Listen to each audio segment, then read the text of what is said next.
Dalawang high-value individual drug suspect naman arestado sa bypass operation sa bayan ng Bani sa Pangasinan. 816,000 pesos na laga ng shabu ang nakumpiska. Detalye ng balita mula kay Freddy Pardo, Aris 38, Masantos, Yakbasan, Ichikamin sa ating mga kababayan dyan sa Pangasinan, Freddy. Masantos siya kambasan Kuyang Angel.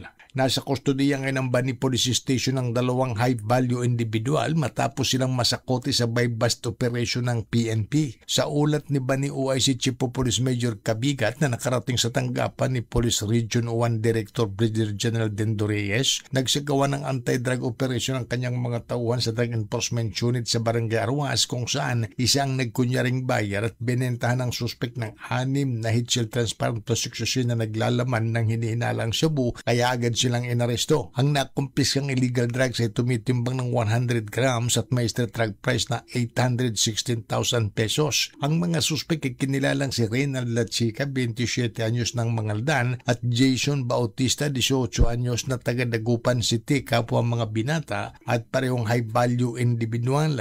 Naharap ngayon sa kaso ng paglabag sa Republic Act 9165 o Comprehensive Dangerous Drug Act of 2002 ang mga suspek. Mula sa Aksyon Radio Pangasinan, ito si Freddy Pahardo, Aris 38, nag-uulat para sa DCRH, una sa Pilipinas, una sa Pilipino. Magandang umaga!